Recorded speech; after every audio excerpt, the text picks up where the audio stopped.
আজকে আমরা ক্লাস 9 লাভ ক্ষতি চ্যাপ্টারের কোষে দেখি 10.1 18 দাগের অঙ্কটি করব। করিম মোহনকে 4,860 টাকায় একটি মোবাইল ফোন বিক্রি করায় 19% ক্ষতি হয়।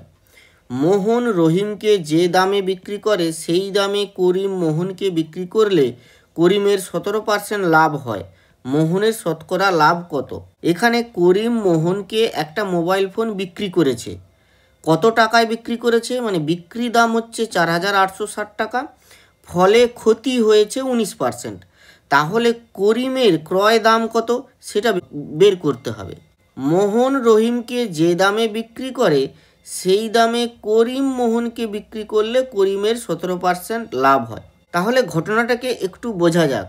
করিম মোহনকে 4,860 টাকায় জিনিসটি বিক্রি করেছে, মোবাইল ফোনটি। তাহলে করিম 4,860 এর বিক্রয় মূল্য কত? 4,860 টাকা। কত পার্সেন্ট এর ফলে ক্ষতি হয়েছে? 19% ক্ষতি হয়েছে। এবারে মোহন রহিমকে যে দামে বিক্রি করে সেই দামটা জানা নেই, সেই দামে করিম মোহনকে বিক্রি করলে করিমের লাভ হয় কত? 17%। মানে করিম যদি মোহনকে বিক্রি করতো আর কি সেই দামেই, তাহলে 17% লাভ হতো। তাহলে করিম 17% লাভ করে কত টাকায় বিক্রি করে? না, এটা হচ্ছে করিম কি করছে, 17% লাভ 17% লাভ করে বিক্রি করেছে কাকে? মোহনকে। তো বলছে যে মোহন রহিমকে সেই দামেই বিক্রি করেছে। যদি করতো তাহলে শতকরা লাভ কত হিসাব করতে হবে। অর্থাৎ মোহন এই দামেই বিক্রি করেছে, এর বিক্রয় মূল্য কত হবে যখন করিম 17% লাভ করবে?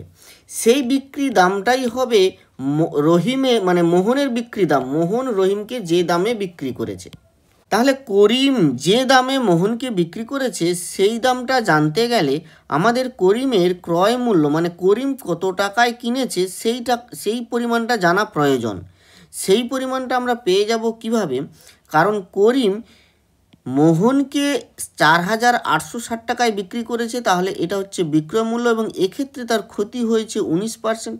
তাহলে আমরা ঠিক উল্টো দিক করে ঘুরিয়ে আমরা ক্রয় মূল্যটা পেয়ে যাব।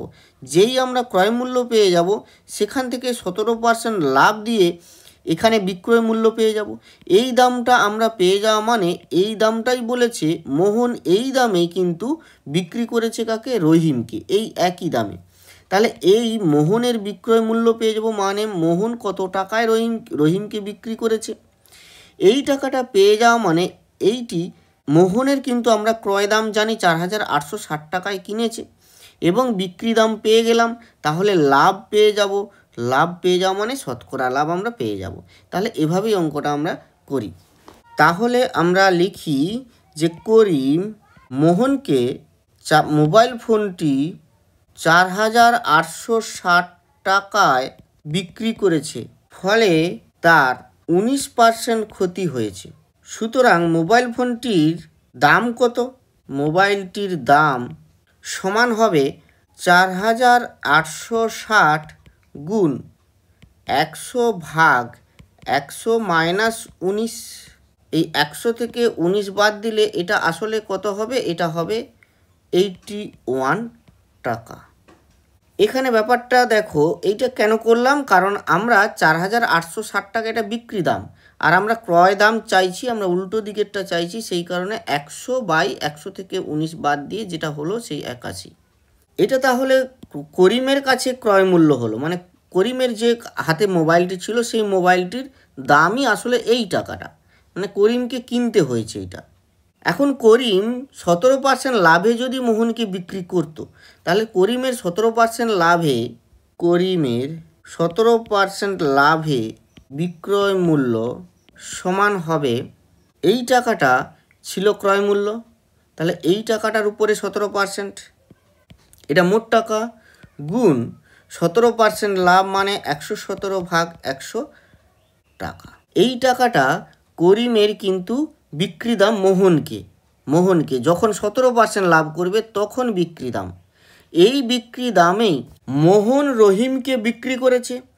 তাহলে এই মোহনের বিক্রি দাম হচ্ছে এই টাকাটা, এবং মোহনের ক্রয় দাম হচ্ছে এই টাকাটা, তাহলে লাভ কত হবে না এই টাকা মাইনাস এই টাকা।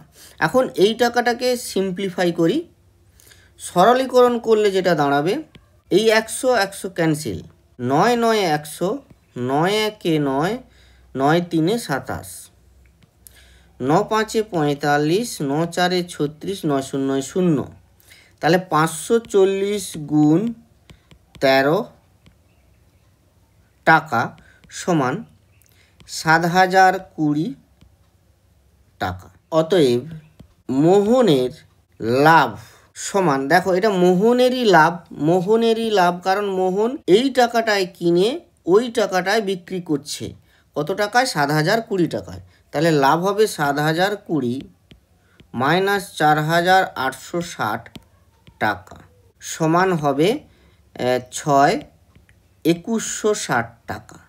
অতএব মোহনের শতকরা লাভ সমান 2160 ভাগ 4860 গুণ 100 টাকা সমান হবে 0 0 ক্যান্সেল, 36